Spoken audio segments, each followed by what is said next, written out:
Legend of War here, and today we've got a save file that's been sent in that's supposed to be a Rate My Doomstack video, but it comes across more like a disaster battle, because we're up against an army that's pretty damn strong. It's been caught in force march, and this Doomstack doesn't look like it's finished.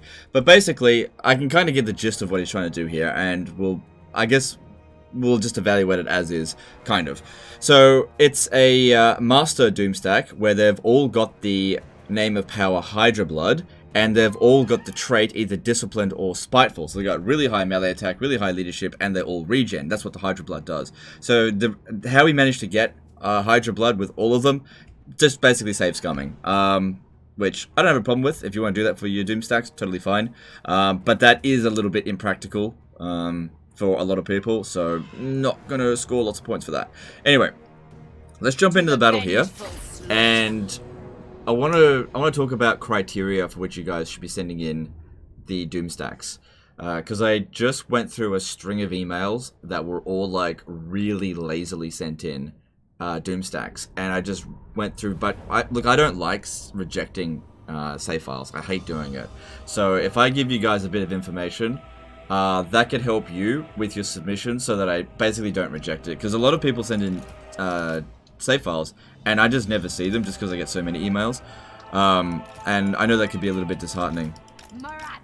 But anyway, so we'll go through a little bit of the criteria, and I think that'll help you guys out with your submissions a little bit. Alright, so things to take into consideration. Don't try to clickbait me. Alright, if your Doomstack is not the greatest thing in the world, don't put in the title, "This is the greatest Doomstack ever, you'll love it, this is fantastic, I bet you didn't know this," and then I go into it and it's like a Sisters of Avalon Doomstack, or something like that. Don't try to clickbait me, that's super irritating, and I usually just delete those emails straight away, because you were trying to deceive me. So just be honest in your email, okay? I basically just go from the top of the list and go right down. I don't really even care what you put in the title, but don't try to deceive me. If it's a Save My Disaster Battle, just put Save My Disaster Battle. If it's a Rate My Doomstack, just put Rate My Doomstack. Don't try to clickbait me. It's just not cool, alright? Anyway. Just like I said, just be honest with it. The next thing is, if you're going to send in a Doomstack, don't let it be like damaged. Like, I've had a few disasters sent in where it looked like it could have been a good Doomstack, but their army was in really bad shape, like 50% strength or lower.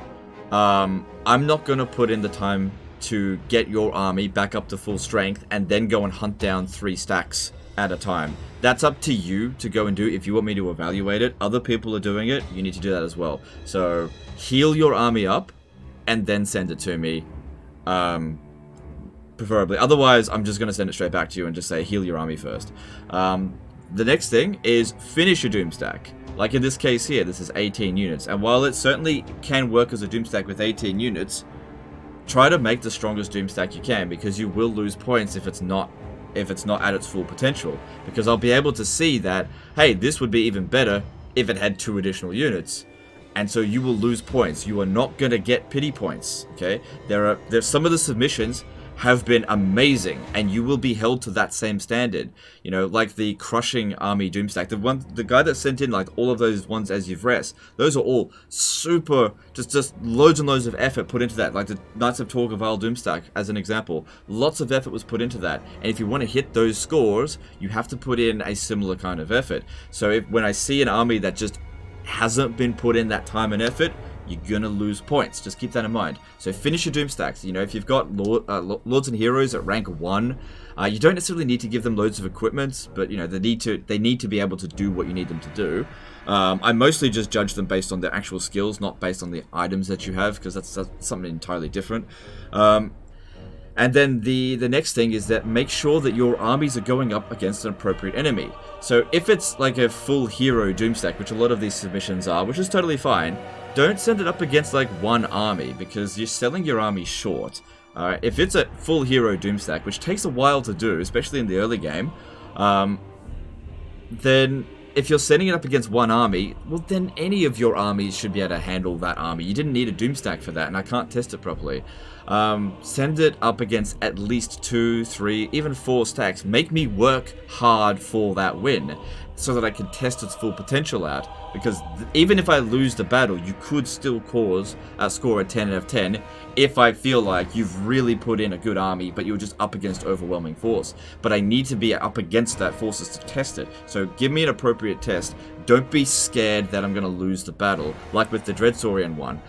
Because the thing is, with that Dreadsaurian one, he sent it in originally. It was only up against 1.5 stacks, and I was like, this would be too easy to win this, and considering each of these units costs like 1,000 gold, it's not appropriate. And I sent it back and said, send it up against at least 3 armies, because that's how much that army cost. Now, even though I ended up losing that battle, it was, in my opinion, an appropriate test, and I do appreciate that guy for actually going to the effort and doing that. But then again, he did lose a point for not putting his skink priest on a mount, which we might have won that battle if it was on an ancient stegodon. So make sure you guys are all on what they need. So for example here, this one here is on a horse, and that's fine.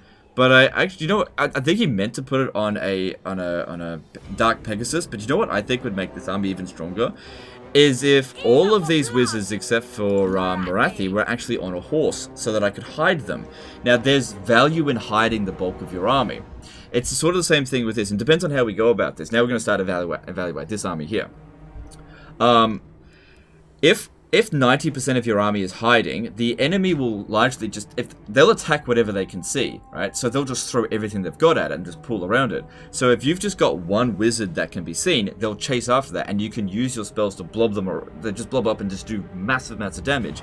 Now, because these guys can't hide, I can't do that. So I think the way that this army is utilized is that we have to kind of throw these guys into battle immediately, get the enemy to pull around them, and then try to burn them with magic from there.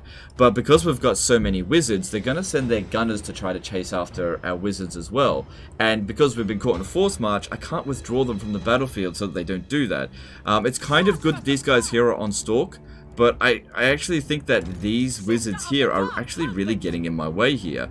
Just because they're on the fly. Like, I like the wizards, don't get me wrong. Arcane Conduit's great, but they're going to try to get at us, and I can't hide them anywhere. Not even over here. I don't know.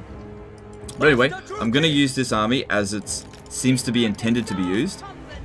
And we'll see how we go. Actually, maybe if you attack a flank, because that's where they're going to put a lot of their gunners. And go into the trees, yeah, because I don't necessarily need them to have super high melee attack, even though that's sort of their stick. What we need them to do is have the missile block from the trees. Yeah, they're not hiding, so just come over here. Put them in a control group.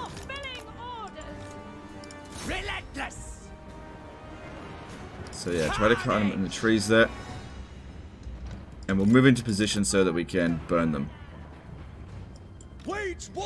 And yeah, that's another thing. You're being caught in force march. Your army is slower than it would be otherwise. You're losing points for this. Like I said, you're not going to get pity points.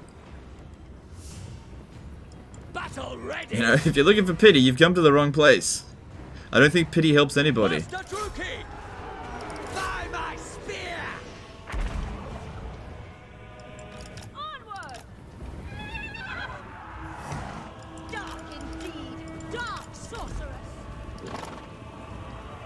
Alright, yeah, they're starting to pull around here.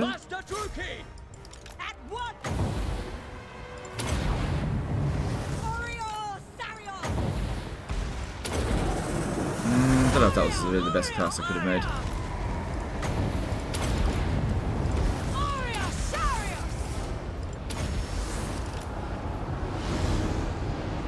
Yeah, we should probably focus on the gunners. Yeah, now they're shooting at the fire wizards. And yeah, see how they're chasing after them? We don't want that. The enemy go for the units that they can see.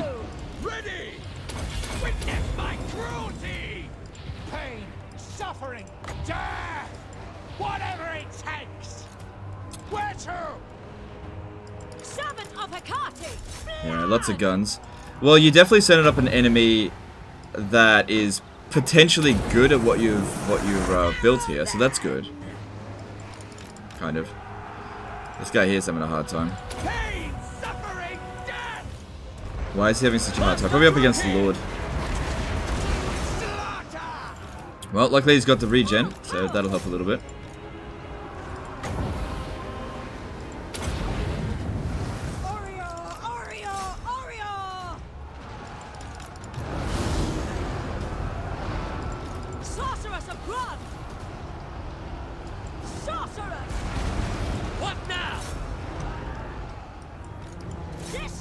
Okay, and you've got an arcane conduit as well. Cool.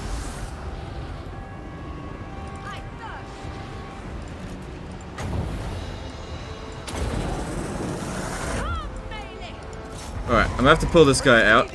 Just go over here and have a bit of a rest. Unfortunately, somebody's probably gonna come chase after them.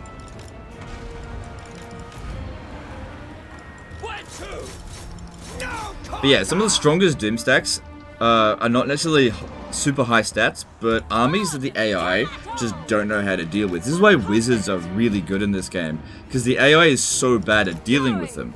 Like, a player can handle wizards easily enough. You know, they'll just know not to blob up, how to avoid certain spells, that kind of stuff. But the AI just doesn't understand how to dodge magic, or even how to use magic very well, which is why they're so effective. And sometimes it's better to play, actually a lot of the times, it's better to play to your enemy's weaknesses than to your strengths. That brings me to a good point about Chaos, which is why you don't recruit Chosen. It's not that Chosen aren't super strong, it's just that the AI is good at dealing with them.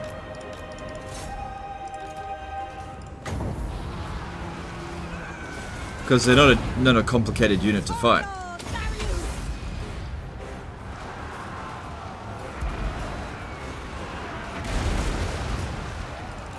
He's still in there. Well, they might just have to stay in there. I think the heroes that he was up against have gone. And that was the worst of what he had to deal with, so everything else should be fine for him. And he seems to be holding out.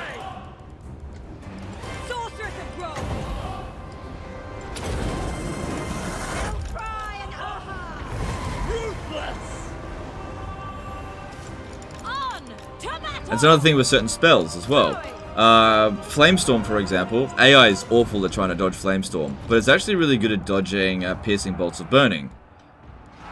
Which is why I don't usually prioritize that spell, even though piercing bolts of burning can do more damage than Flamestorm. It's just that Flamestorm is way better against the AI.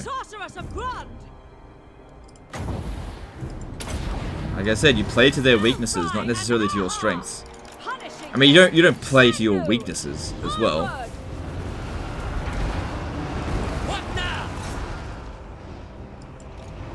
I guess the good thing here, because they're using kind of smallish mounts, they're having a little bit of a hard time shooting at them, because they don't want to get friendly fire.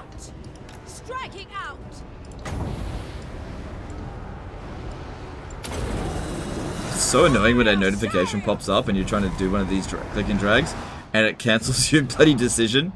Oh, you wanted to click the notification? No, I was casting a fucking spell!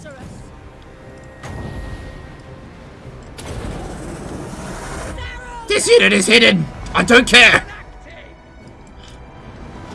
Don't fucking care. Stop telling me shit I don't need to know.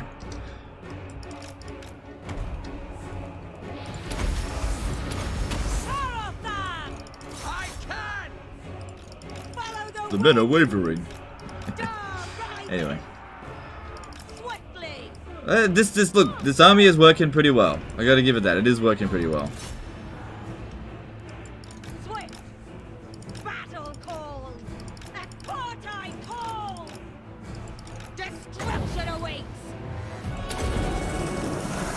But the thing is, I still don't really like it. I'll explain why after the battle's over. About all the things that are irking me about this army. Because when I rate a Doomstack, I don't just rate its prowess in battle, I also rate its what it's doing to you in the campaign. Oh crap, this isn't good.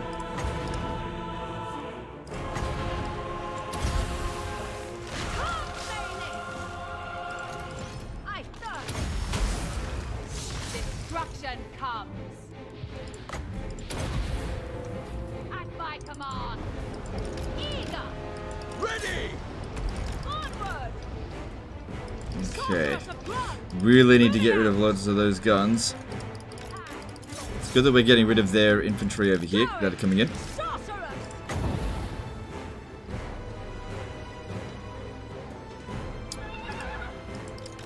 No. I need there to be more melee infantry. I haven't finished! I haven't finished!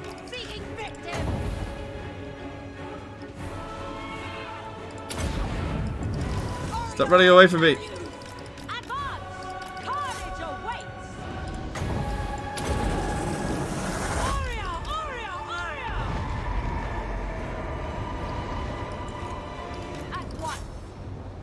Alright, probably best we get them out of there now.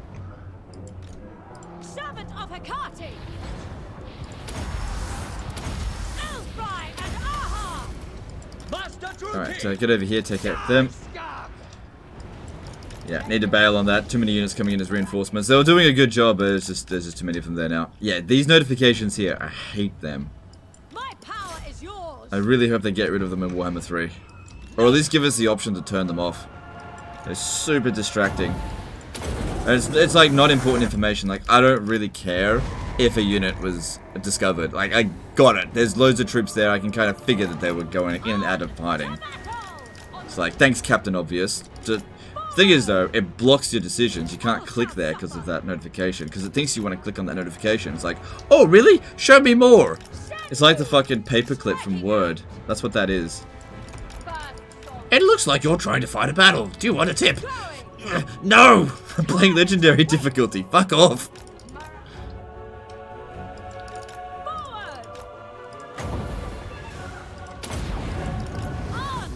I think I got the basics already.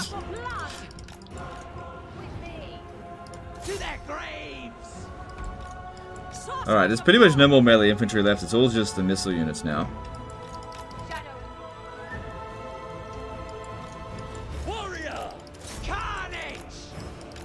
So, we got health potions over here, but we can use them at the end of the battle.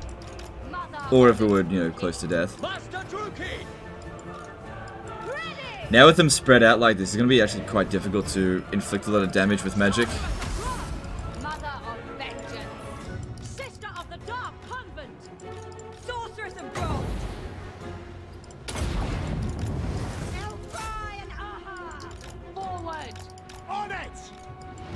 Looks like a bit of a miss. If I cast like a shit spell like that though, we're not really gonna do much worth out of it. Like, it just doesn't do much damage, but it'll hit a couple of units at least. Right, you guys move back. Alright, since there's basically just oh no, there's some cavalry coming in.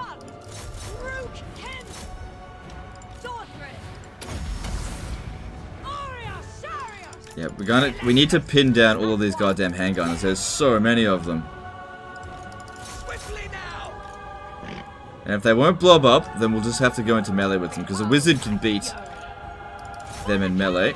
We just need to stop them from shooting. Alright, what we'll do here is if it goes into melee with us, we just pop down piercing bolts of burning on them. Should pretty much wipe them out in one go.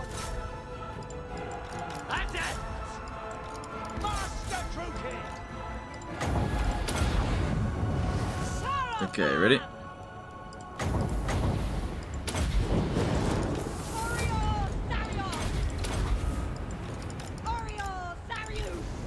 Advancing!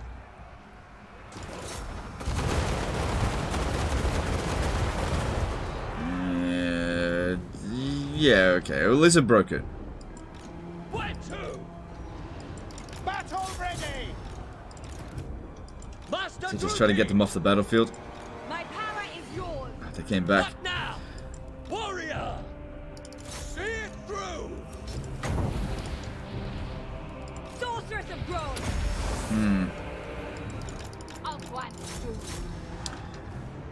Master Druid! Army losses shouldn't be too far off. Wait. Why is that wavering? Oh, there it is. There's the army losses. Alright, now we can use the health potions and stuff.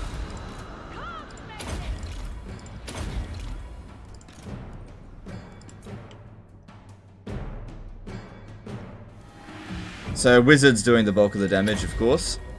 But, you know, these guys did a good job at tanking. Anyway, we'll end the battle here and evaluate it, even though it's not a finished Doomstack, but I really was on the border of just like not covering it, but we'll see how we go. I mean, I'll just evaluate it, and because it was also kind of a disaster battle. I could kind of see how this was interesting scenario. Because normally what I like to do when I've got wizards is just kite them around and just keep using the burning head and flamestorm, and not actually have anyone go in there, fight them, and pin them down. I think not.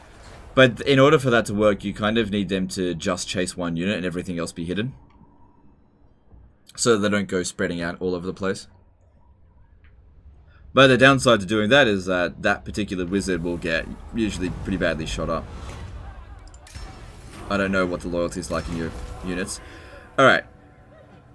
Yeah, your campaign is going pretty well, so not here to evaluate the campaign though. Alright, so let's talk about the strengths and weaknesses of this army.